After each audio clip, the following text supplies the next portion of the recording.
10 directory bus. Hello, can you hear me? Yes, sir. Can you still hear me? Barely. All right.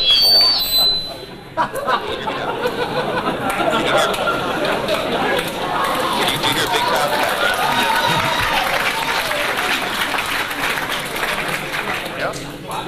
me? This is social engineering. I can hear flat. Is that to go? All right, thank you. Okay, well the mute button doesn't work, so okay.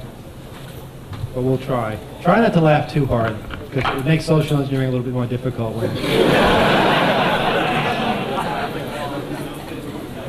Who here does not know what social engineering is, and it's not something to be ashamed of? Oh, you know what it is. Some of you may not believe you know what it is. Okay, Chesire Catalyst here will explain what social engineering is. If my mic is on. Is his mic on? Do I have audio? Really? Hey, Emmanuel! Hey, Daniel. Yo. Do we have a sound man? Hello, is this microphone have a switch? A slide, or am I on? There we Yes, okay. Social engineering, well, engineering is when you take a wrench to a bolt, turn it, and something happens. Social engineering is when you take a telephone, get somebody as dumb as a bolt on the other end, and turn it. I've watched Masters. I should not be on this panel. I have complained to people that I should not be on this panel because I don't do it half as well as people I've seen do true social engineering. John Draper, the infamous Captain Crunch. Yes. Let us raise a cheer to Captain Crunch. Thank you. Captain Crunch would pick up a phone and call a central office switch. And he'd get a poor, dumb switchman on the line who's tired, bored. It's 10, 11 o'clock at night. And John understands because, yeah, I'm over at this other switch across town, and boy, I know how dull and boring it is. And we'll bat the breeze with the fellow for a little bit. Of course, throwing all the buzzwords across, about the number 5 switching that we're on, and, this, that, and until the fellow is comfortable that, yes, John really is who he says he is. And, oh, by the way, I've entered this command into the main console the other day, and, it just did, oh, well, you forgot to put it in this way and the other way, and you put in that semicolon over here instead, probably, And that is social engineering. John will take it to extremes, and you listen to him throw body English into the phone. And actually, it came in handy to me because as a ham radio operator, I was in Homestead after the hurricane, and supplies were not getting through. And I would throw panic into my voice about, how these supplies really needed to be done, and to the point where, as I said, Roger, Chrome 200 out, I looked at my buddies in the van we were working out of and said, they were looking at me worried.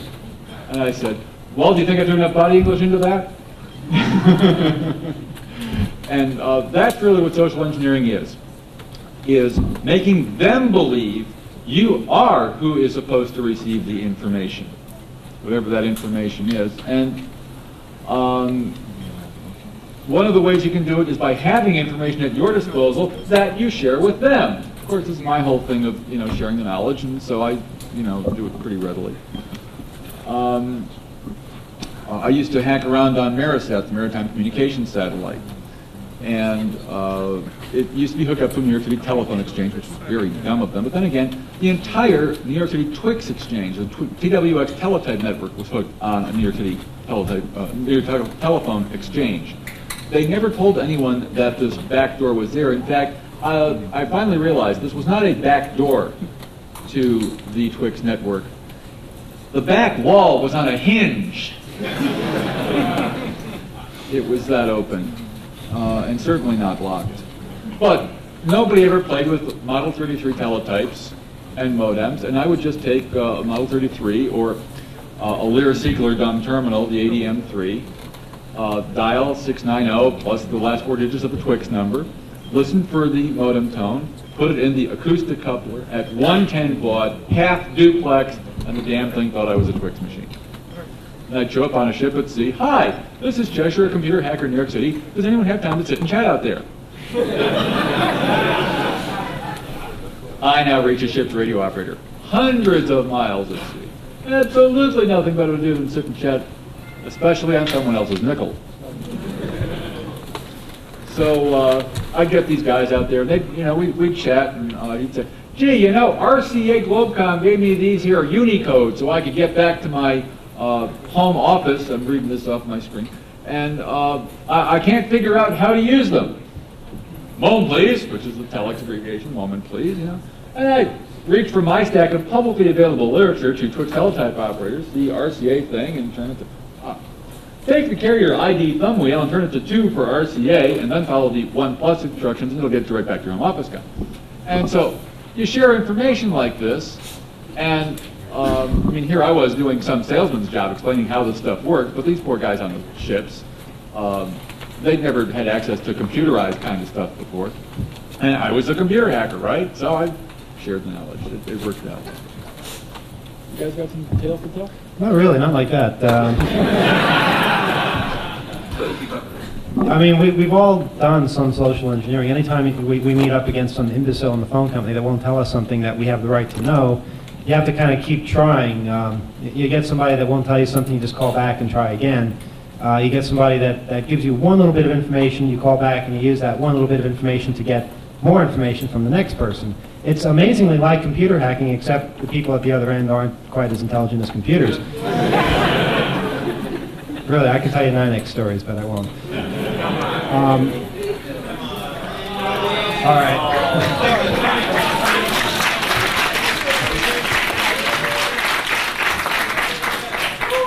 Well, okay, the most recent example, we got a new phone line installed, and we asked them, please don't send the bill to the address that the phone goes to, because mail delivery is not very reliable there. Send it to this P.O. box in this town over here, please, okay? Thank you. Well, a month later, we got a bill that was sent to the wrong P.O. box. It was -1 of the P.O. box we sent them, but it was also the town that we were in originally. So they sent it to the wrong P.O. box in the wrong town. And somehow it got to us, a miracle of the post office. We told them not to ever do that again, but they did. They sent us a calling card that we didn't even ask for. And we got it in the mail to the right P.O. box because they had repackaged it. They had sent it to the wrong address. It had been opened. They got it back, and then they put it into a handwritten envelope, sent it to our P.O. box. Now they see that a calling card has been sent out unsolicited, has been opened by the wrong person, yet they just send it out again as if nothing had happened. We've been since March trying to get new phone lines installed at 2600, and really, I don't know, does 9X do something else that takes all their time? Because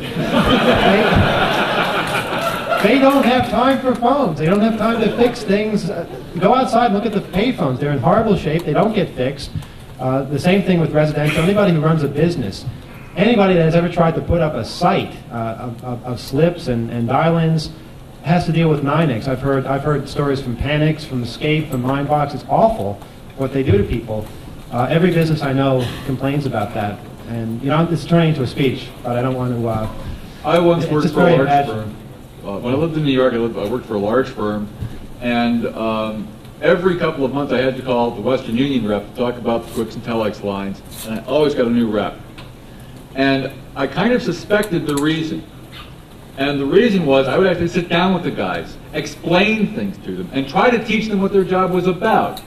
What these networks did and how they really worked, and well, sit down here, I'll show you this, and I felt like I was one of their trainers.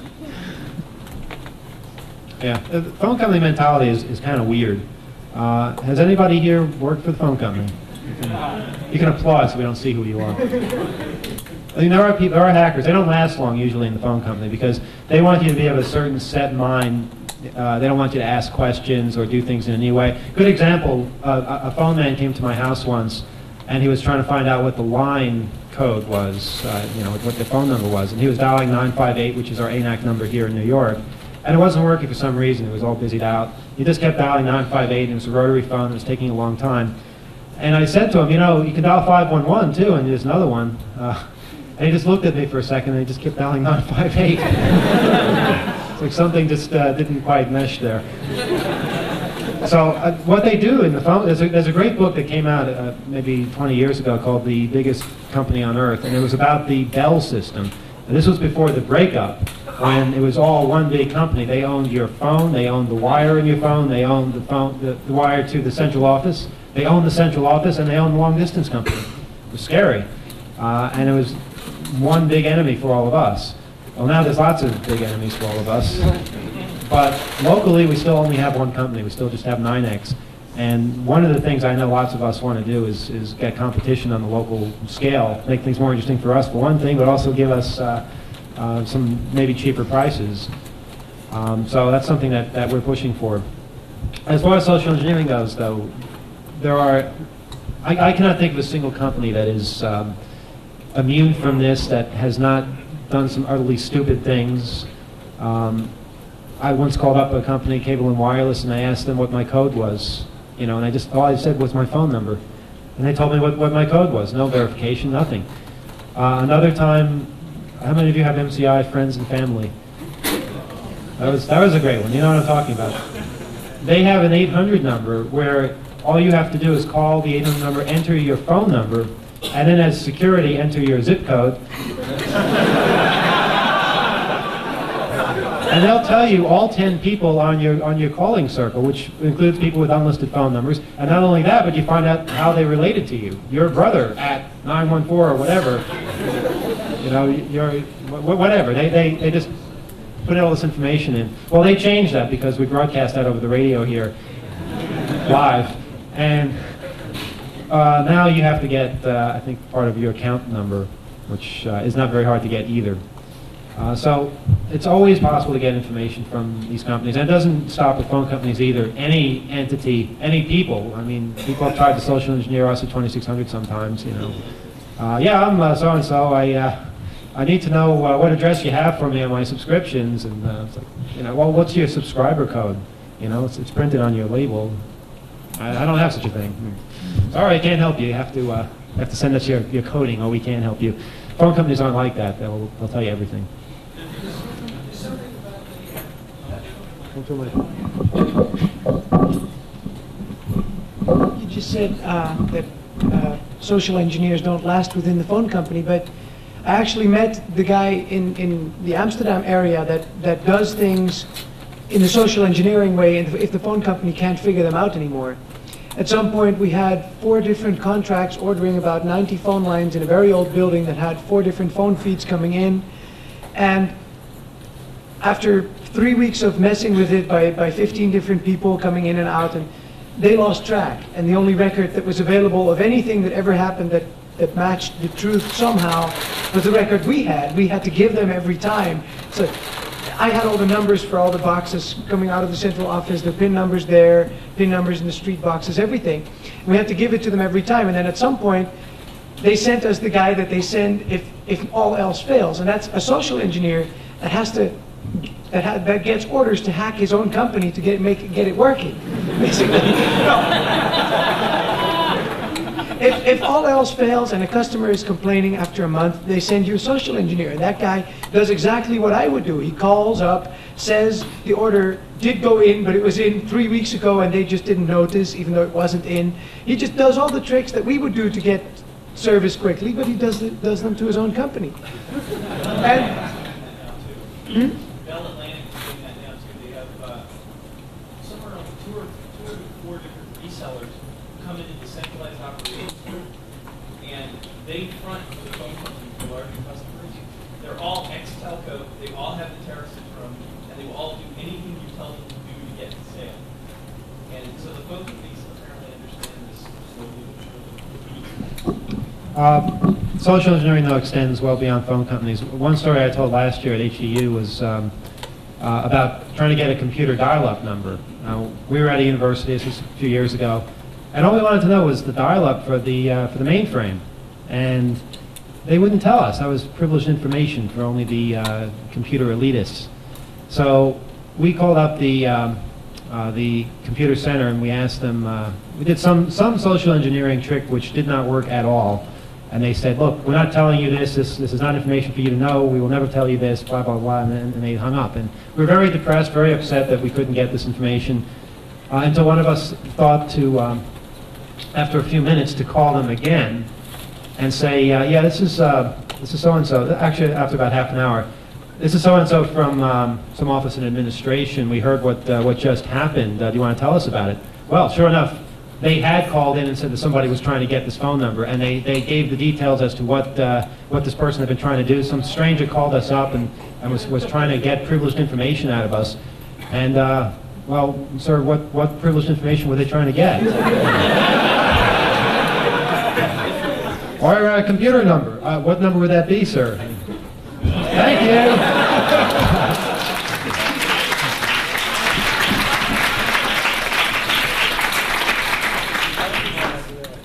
Without further ado, SN. Well, I'm sure you all know how helpful the phone company tends to be when they want to be. And the thing about phone companies is that they are a service-based organization, so they aim to please. So if you call them up and ask them for help and you're nice, depending on which department within it you get, they actually can be very helpful. Maybe not in doing things, but in giving you a lot of information. So is everyone here familiar with what a CNA is? And No? It's customer name and address, and it's a reverse lookup for phone numbers. You provide the phone number, and they provide the name and address. And there's one in area code 313 that's automated, and it's pretty much public knowledge that the number for that is 313-424-0900. That's pretty much public knowledge. Jot that down. However, according to phone company policy, I don't believe they're supposed to give that number out or anything like that, even though it is, I'm sure... That's been around for 10 years, hasn't it? Detroit. It's a little bit less than that, but it's been around for years, and I'm sure Emmanuel gets all kinds of threatening letters saying you published something that was not supposed to be given out, but it's public knowledge anyway. So, so we'll see if we can get one of those. Okay, now tell us what you're going to do. We'll try to do. Okay, I'm going to procure this number that I just given to everybody from a big long-distance carrier. You can probably tell when they answer the phone who they are. They're not supposed to give this information out, but they really don't care to verify who's calling them. I mean, the training they get on this really sucks, and they give out the information freely, and I don't know why. And if you feel your information is secure with them, I don't know if I would feel that way. I don't know if anybody wants to say, but do a lot of people in here have legitimate Sprint phone cards, for example, calling cards? I would think about that. Anyone have the voice Sprint cards? Aren't those great? You stand in an airport and not only do you say your code, but your code is your social security number. I imitated my voice on mine and it worked.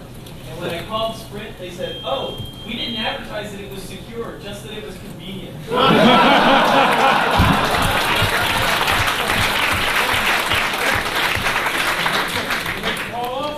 Okay, we ask that you keep the noise down. If there is noise, just say your TV's on. I'm not used to doing this in front of crowds, so I would ask for 3 tries. Can everybody hear this? No. Can everybody hear this? Yeah, turn these off. Can everybody hear this? Test, test, test. Yes? Okay.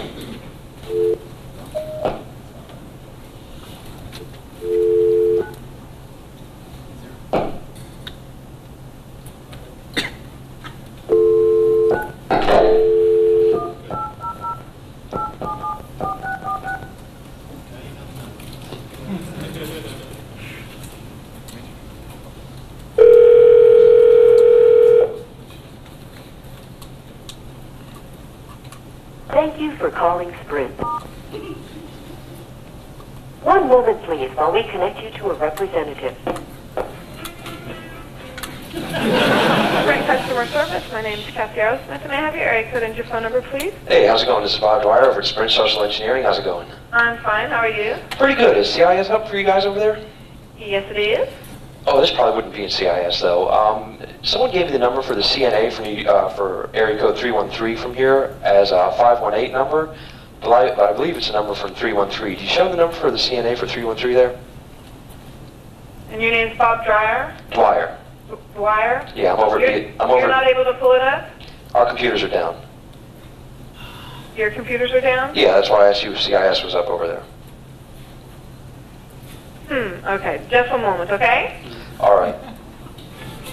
Well, that one didn't work. That one didn't work, so I'd ask for one more try.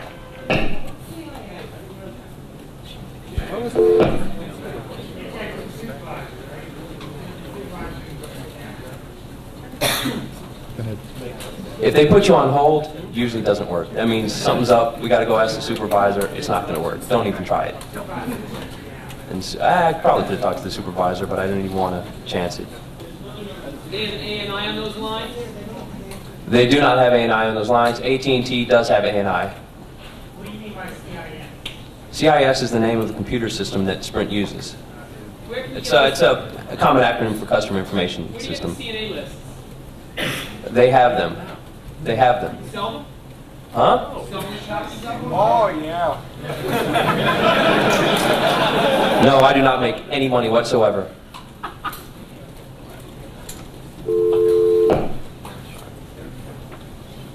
Okay, and if there's not Sprint, there's MCI.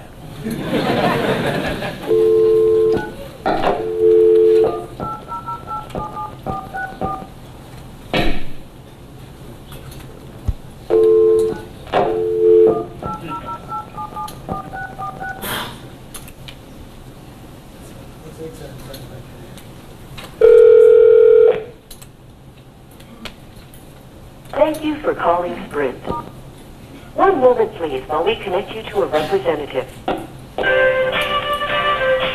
Sprint Customer Service, Deborah Brown speaking, and how may I help you? Hey, Deborah, how's it going? It's fine. Hey, this is Bob Dwyer over at Sprint Social Engineering. How you doing? I'm fine, and yourself? Pretty good. It's one of those days. Okay. You wouldn't happen to have the number for the CNA that handles 313 there, would you? That's Michigan. I think so. Just a moment.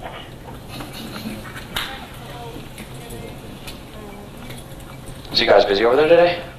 We were real busy earlier. Yeah, I know exactly what you mean. Okay, it's 313-424-0900. Okay.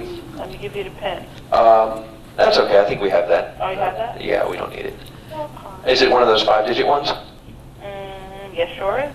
All right. Hey, CIS up for you guys over there? Yes. Yeah, because we've been having a lot of problems with data loss from CIS to the switch, and it's not processing the TCs too well.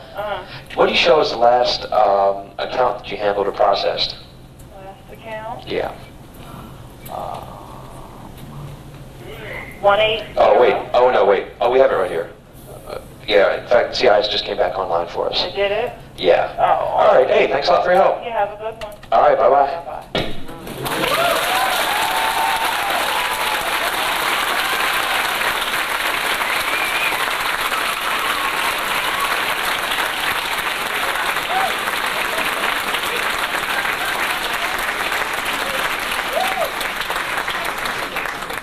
All right, well, that's the fun with CNAs. If you're, is anybody familiar with how 800 routing works? A lot of times 800 numbers go to regular like POTS lines, which is just a regular area code and phone number. But sometimes it's real interesting to know like what the regular area code and phone number that the 800 number goes to. And there are several ways to find that out too.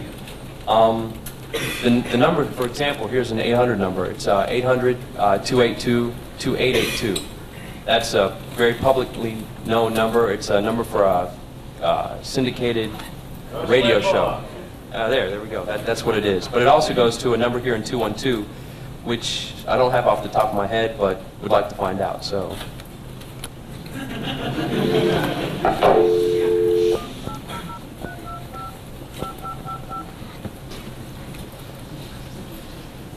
To complete your call, please press or dial 1 now.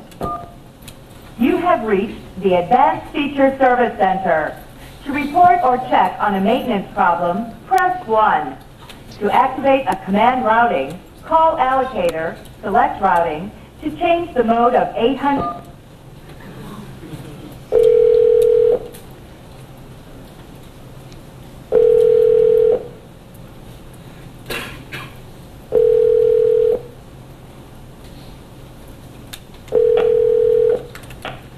AT&T, Sharon Casey speaking. How may I help you? Sharon, how's it going? This is Bob over at NSAC. How you doing?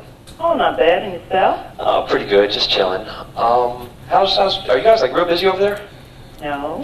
Is NSS up for you over there? Yes. Okay, got an 800 number here. I just need to see if you show a POTS number associated with that. Okay.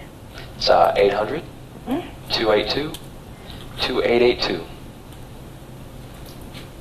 I don't...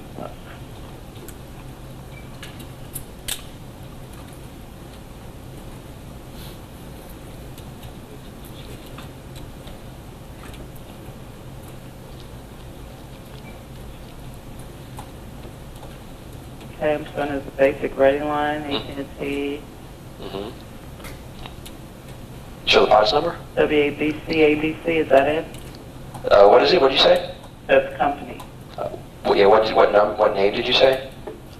WABC. That sounds right. 212-268-8080. 8080. Do you show, what band is that? Is that band 5 or is it band 8? Unbanded. Excuse me? It's on band's ready line? Nothing is there. Oh, what do you mean nothing's there? I mean, it's... For the band, Oh, it's not stating if it's Oh, okay, that's band right. 8, band 5, whatever. Okay, I just figured it's a regular ready line. All right. Do you show a contact name or anybody to contact in case of trouble? Or that would show up in NSS? No. All right, thanks a lot for your help. You're welcome. Bye-bye. Bye.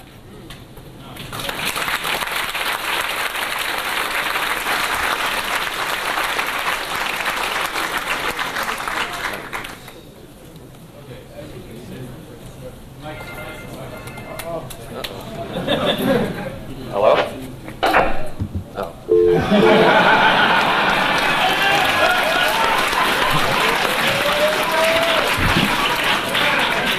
Thanks a lot. Okay. Scared you, didn't I? Scared the shit out of me. Okay, the basic technique here that you saw was being friendly, being personable, responding with a how are you, is it busy for you out there? Because you care about the person. We know what it's like. We're there too. We're on the job. It's a Sunday at 3 o'clock for Pete's sake, right? And you commiserate. Schmooze! Yeah, schmooze. That's right. Pardon? Anger does work too, yeah. Anger got me. But you have to have a justifiable reason for your anger. Okay? Huh? Oh, and a boss that's pissed helps. Or to be the guy schmoozing and being personal because, oh shit, man, my boss is right on my case, and I'm in here on a Sunday at 3 o'clock for Pete's sake because it's my job, man. And you get them to take pity on you, basically. And people want to help. They really do. And it's a day when the boss isn't around, so they can afford to be nice. So, and basically people respond to how you are, and vice versa.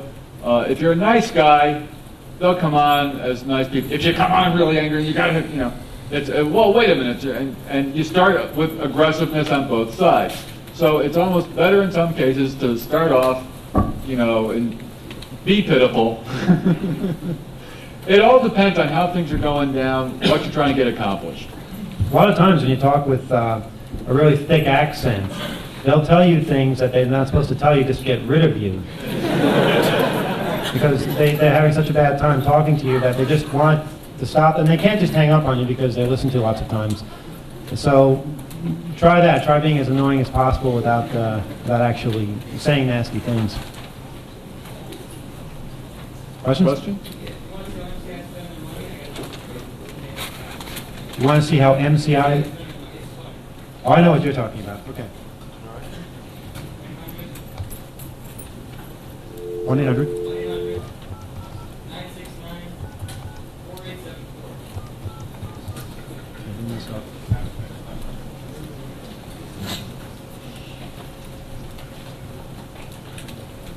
This number is no longer in service. I'll bet you feel silly. That was the Wow It's Hot, right? Was that the Wow It's Hot line? Yeah, they would play the sounds of summer for you. Press 9 to hear a ball game. Yeah, it's. I don't know why they did it, but it was the MCI Wow It's Hot hotline. Marketing. Yeah. You know, the I Feel Okay for OK Cola, that's the Generation X Cola that they invented for us. But that doesn't really have to do with phone companies. Yes. Speak up.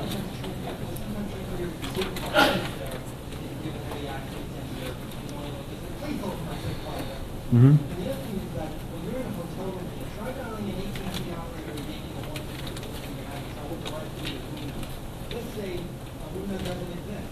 You know, every time you call the operator in this hotel, you get charged $1.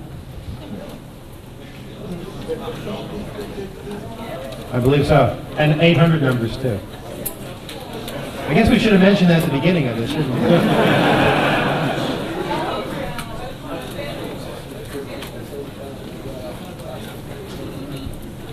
Question?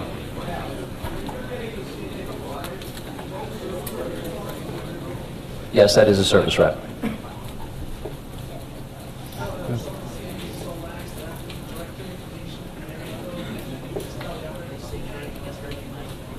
It depends upon which phone company, who the local carrier is. In any case, you saw how the first rep handled it. She did not want to have anything to do with me because the story I had was pretty lame, something about the computers. So a lot of times if you're direct, it really helps. You just call up, say what you need, and in some places it is that case, true. Well, two questions. One is why you didn't wait for her to give the PIN code, in order if you didn't want to hear it. Number two. We don't want you to hear it. We don't want anybody to hear that. That could be legally troubling for everybody. Question number two. Have you ever published those codes in the 2600? And question number three. We've done some tracking on the neo-Nazi voicemail systems lately. Wait, how would you track if I gave you a dial-a-Nazi phone line where it's located? Okay, no, we can answer that. Well, first of all, we've printed CNA numbers, yeah, but we wouldn't print codes. That's up to, I mean, you can see how easy it is to get the codes if you know what you're doing.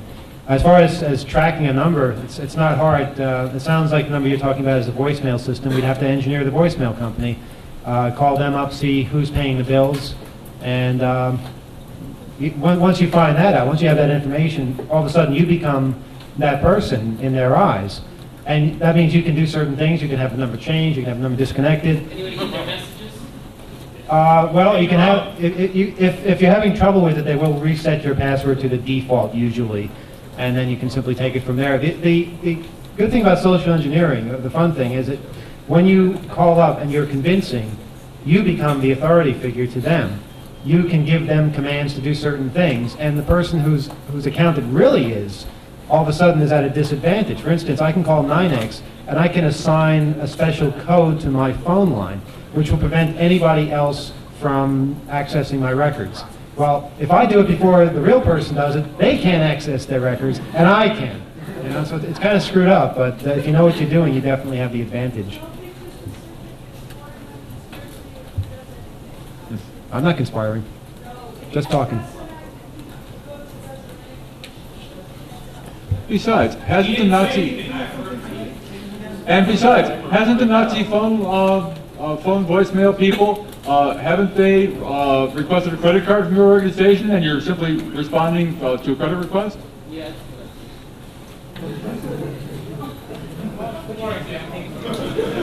Oh, I've really asked a question. Could I impart information in a question? We said we were going to have a contest of social engineering. I don't know if anybody wants to try their hand at social engineering, but we have to be careful of what kinds of things we do. So if you want to do something, let us know first what it is you're trying to do. And again, it can involve a toll call of any sort, or if you have other questions, or a local call even. Depends. Let us know first.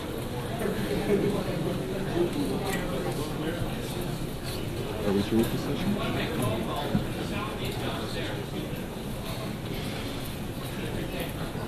Free pay cards. Yeah, I found a couple of those actually. Free pay cards are the newest thing. Yeah. Call an 800 number and you use up an account that has like $5 on it. Of course, if the account only has $4.50 on it, you'll never know. You have to take their word for it. Yes? You speak up?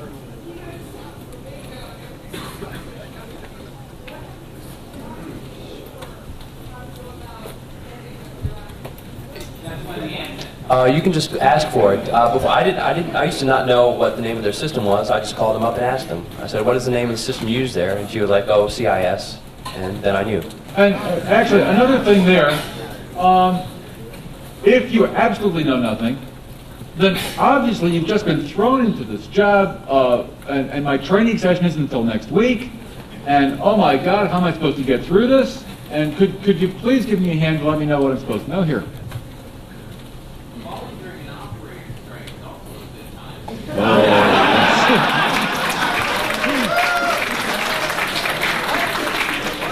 What's that? Operator strikes are opportune times. I had a 5-minute conversation with an operator during an operator strike. Never, ever happened. All the times I can tell you. It's a challenge sometimes to keep the operator on the phone for as long as you possibly can. Once we were making phone calls to Iran. This was during the hostage crisis. Just figured we'd try it and see what happened. It was interesting. We actually got through to the embassy building, but we were making all our calls person to person to a hostage. And so the odds of actually getting that person were so fantastic that if we did reach them, it would be worth the cost. But we had an operator that stayed with us for, I think, 45 minutes trying to make that call. That was back pre-divestiture days. I don't know if you could get someone to do that these days. They're usually pretty impatient, and they get judged on how quickly they go through customers. In fact, I don't know how many people call information, but lots of times you don't even speak to a human at all anymore. It's a recording that picks up, and it's a recording that gives you the number. And it's kind of... Have you... let's try this with information. If you call a particular... The voice changes, and we'll show you how. Now, you're going to hear somebody saying... 9X or whatever, can I help you? I'll say hello, and you'll hear a totally different voice come back to me as a human.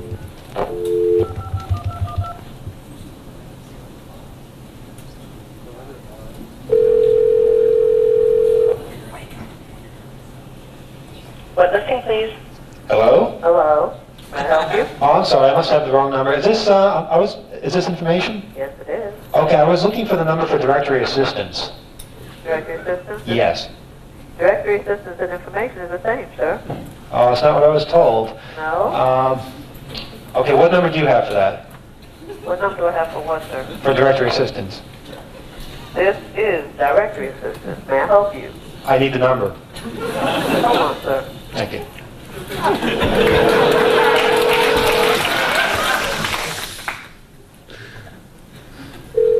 I just like annoying them.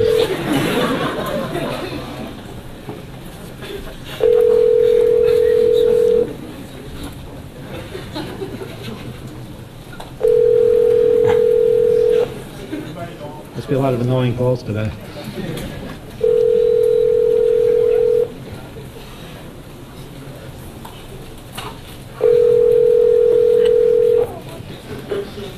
Oh, any questions while we're waiting for this?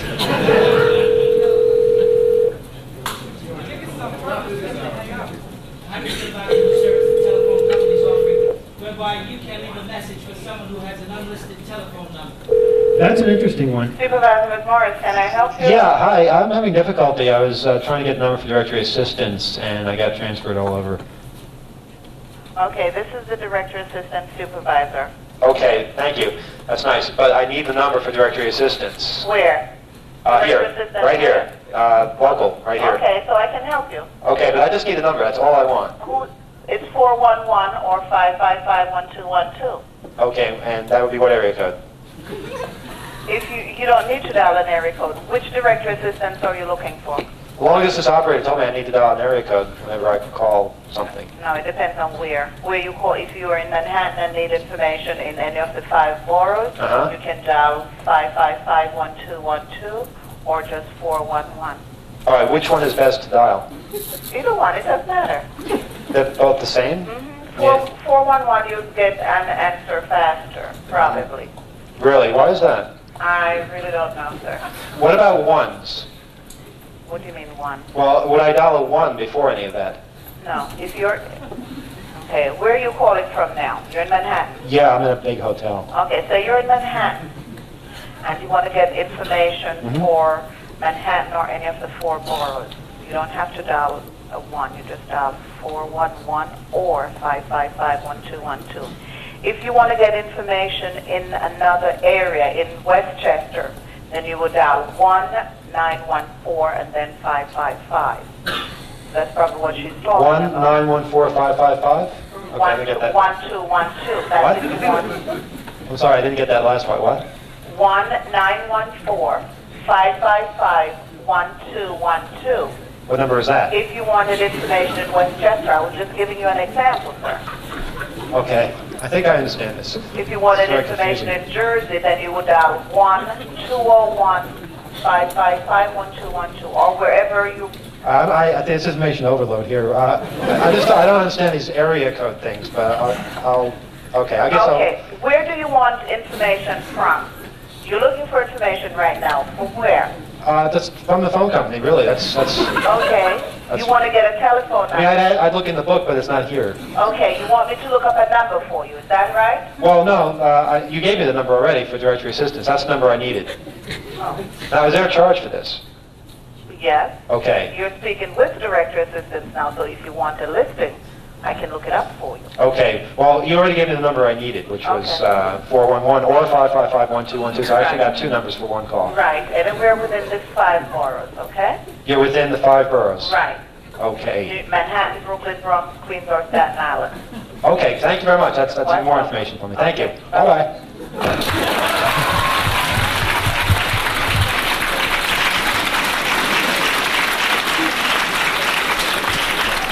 That was good. I think I made their day. They'll go home now and they'll tell their families about the idiot they got today.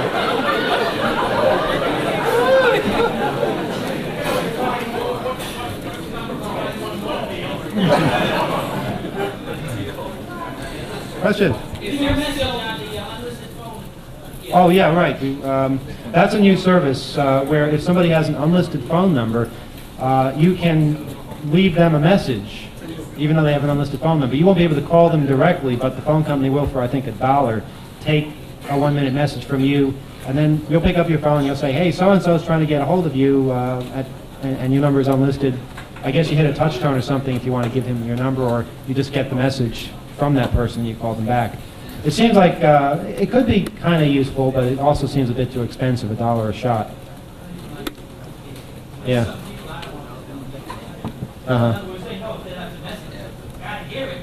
That's true. That's true. So it is a way of delivering a threat, say. Well, I find the best way to have an unlisted phone number is to put it under a fake name.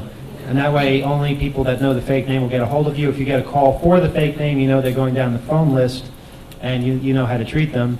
And that way also you don't have to pay the phone company not to have your name in their book, which is the most ridiculous charge they ever come up with. Yes? Only have our great social sister on the phone actually get somebody's on this.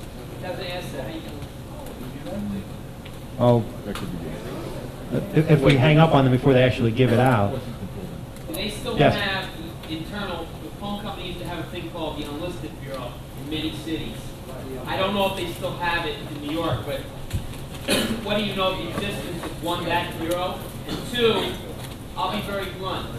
In terms of automatic number identifications, how many of the phone company's CNA lines have those? And 3, have you ever had any telephone security, let's be blunt, come after 2600 for this kind of stuff? All right, well, I'll give you a chance to answer the first two questions. I'll be blunt on the last one.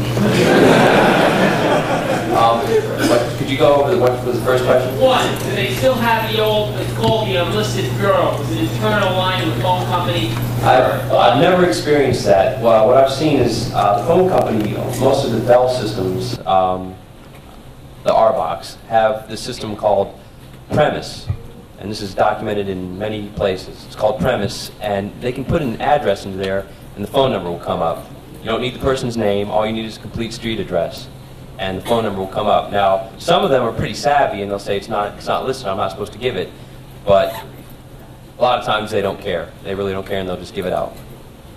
Who runs Premise? Run that as a phone company or what? Yes, that is a phone company system. Now you want to know if... What? 600, you know, for these various bag of tricks. Have you ever Well, had any problems with the phone company?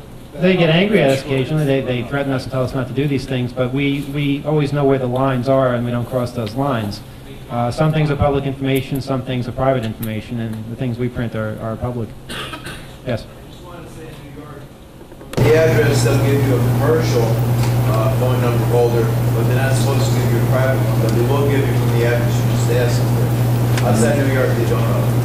One of the hardest things, and one of the most annoying things I found, is getting the address of a payphone.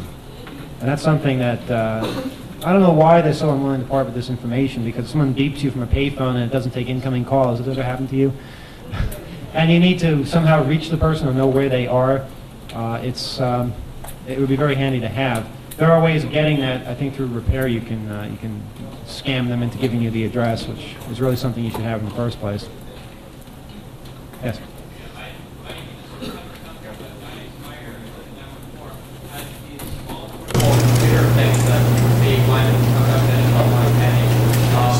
Uses some sort of authentication system that they can get any number on them to there, but they are remotely killable. So I have a thought to environment. Remotely killable.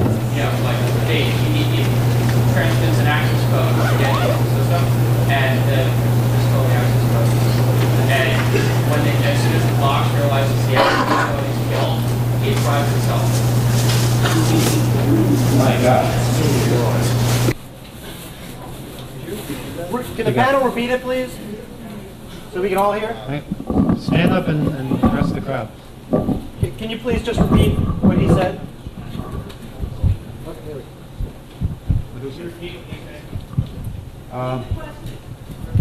He was explaining about a new kind of butt set that the linemen are carrying with a screen on it that can access any kind of number, private, unlisted, commercial, but it has a built-in access code. And once the access code has been turned off, which is why he hasn't gone to get one himself, it not only doesn't let you access doesn't let the butt set access the computer. Once the butt set discovers its access code is dead, it fries itself. I bet you that's hackable. I bet they fried a few by accident. Right. The thing I was going to say is that there is a number, I don't know if I should give it out, it's an 890 number that has a carrier tone. And when you call that number, you set the right settings, it disconnects you immediately. And what I was told was that that particular number has ANI, and it's set so that it can only be called by a certain phone number. And if it's not called by that phone number, it just throws you off. How long does it disconnect you for? I'm not sure. Forever? Or No. a minute? Not disconnect the phone number you're calling from. I'm saying it hangs up on you. It hangs up on you. Is that what it's called? I don't know if there are any rings. No. There are things out there called callback modems, which you call them up and you tell it which of the 5 people that have access to it you are, or which of the 5 phone numbers it has built in by typing the code, and it will then call back one of the 5 phone numbers that are put into the ROM inside the modem, so that anyone else calling into the modem cannot get carrier from the computer. The modem does this as a security measure before passing the data communications onto the machine. and you don't hang up. Yeah, gentleman is saying that he does don't hang up, and you send it some AT commands, that when he sends the if you send it OK, and some of these are slightly hackable, others are no. Yeah, let's check for Bell, Tony, whatever.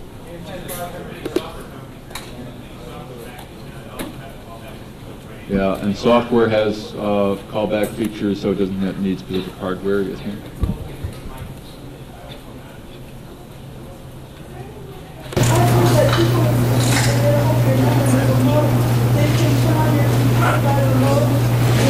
Okay, the everybody is... You've been watching the news, haven't you? And believing it, worse. Gentleman is asking if it's possible for someone to dial up your modem and have it turn on your computer. Actually, there is hardware on the market that will wake up your computer when the phone rings, but you have to specifically want that equipment on your line. It's not something that can just be done as a matter of course. Yes.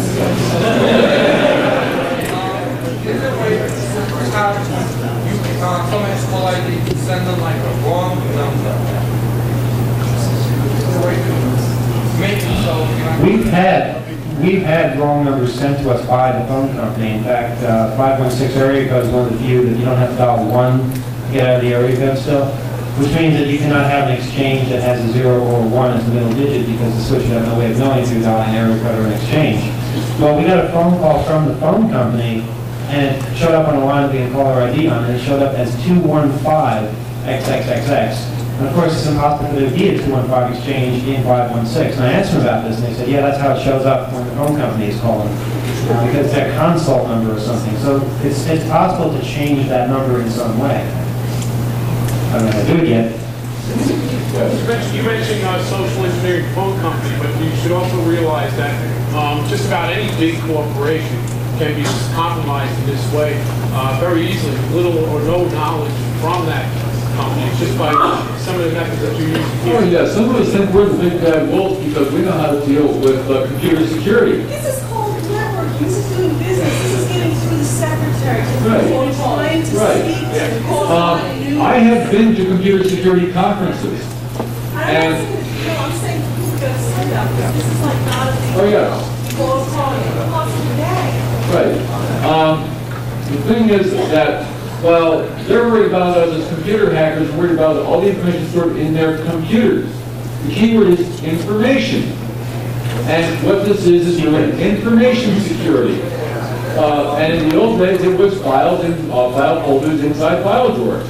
And in a lot of small companies, it's still that way today. When you're social engineering, you may be looking for somebody to open a file drawer, pull out a file, open that file and read you some information. And the reason it's social engineering and not technological engineering is because you are trying to use the social graces to get that information out of the company or whatever. I'm sorry, I need lunch. Who wants to buy Cheshire lunch? Right. I got it right here. All right, we got some. Good. Okay. When you social at the computer shows, the computer security shows, the single most important thing I saw at them, and I saw hardware, I saw software, I saw firmware, I saw man traps that would let you into the one small crawl space and then wouldn't let you out to what you're thinking of for getting the access. The most important thing I saw were the videos, the movies that you show your employees to wake them up to the fact that it's information security and not just computer security. Yes. Question is, if a lot of people call these numbers I mentioned before, when some of them do not voicemails, they're right out of people's homes. Technically, I've heard rumors that Metzger has developed, he's a computer expert and a television expert, on the way area resistance hotline, he has like a national caller ID that shows every single number that people have called from, as well as we've heard rumors that AT&T does traces to him on their white area resistance hotline. Question, how do you override that? B, does such a thing exist interstate, from state to state? And 3, how do you prevent Star 57? One part question. Two Thank you. How do you make sure that the neo-Nazis don't get the number you're calling from? All right. You don't have to be afraid of neo-Nazis to... All right, Star 57 is something that is a big waste of time. It's not specific. The act is specific, we're giving generic. Right. There are two long-distance companies that we know of that pass caller ID information. Actually, they take ANI information and turn it into caller ID information. Those are Cable and Wireless and WillTel. You can preface any phone call at 10555 if you want to use WillTel and have your number passed along as caller ID. One day, every company is probably going to do this. In fact, the FCC has already mandated that nationwide caller ID take effect next year, overriding all state regulations. The ways to get around it: going through operators, going through alternative long-distance carriers. It's becoming a bit tricky. The average person, and we see a lot of people that want to remain private that don't know how. The average person is trying to get more difficult. They will legally block it. There are at least 2 companies that have 900 numbers that are basically phone call remailers, like I was talking about last time. There's one called Traceless International Telephone and one called Stopper. Now, the Traceless International Telephone guy is real interesting because he's big in the bank secrecy community, and you can actually call up his thing with an encrypted phone, which costs $2,500, and you can call Geneva through his line, and even if they hack your local line, they don't get local information, and they can't Geneva to see where you're calling from. He's got a real interesting service. We're going to drop this up because we have another panel waiting, so 3 more questions and make them quick. I've been informed that Stopper was constructed so that the guy operating it, and no one, neither that person or anyone else, can trace. Can anyone give me any more current information about Stopper? It's supposed to be untraceable, and I've heard this pretty recently. Has anyone heard anything of that? Call it 1-800-STOPPER for their more. 195 a minute, and you should check it periodically because it could be great. Because I think we're looking for ways to keep our numbers private without spending $1.95 a minute. It could cost you a lot more. Yeah. Next. Go ahead. About that caller ID is, I called people in Canada, and they do have my number. Whenever I call from a number that they do not know of, and it will ring off my number, so it is available. Dialing 1+, just regular long distance? Yeah, I just call them direct, and they will have my number. It's ring off. What long distance numbers do you have? AT&T. Call them, tell them you want to block it, turn it off, and they will block it. But that's only statewide. When it goes national, I don't know what's If it's AT&T, you can't do that. Not yet, anyway. It's hopefully you That's right.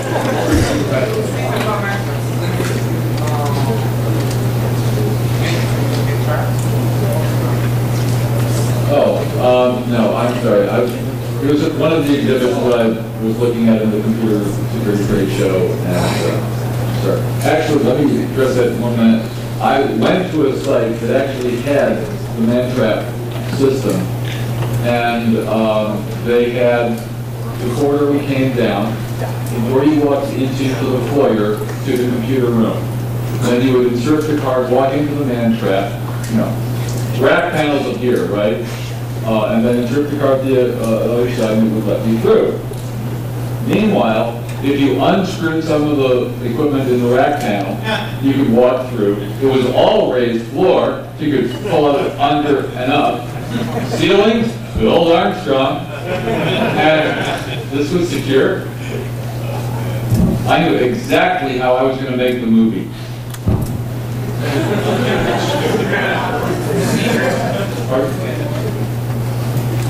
Sorry? Oh, firmware. It's a reference to EEPROMs, erasable programmable read-only memories, where a program is then burned into hardware. So your software is now firmly entrenched in hardware, and this is referred to as firmware. And you can just pull out the one chip and put in another chip with a different firmware program on it. Okay, we're done here. Next panel is the author panel. We're starting in about 10 minutes. Thank you.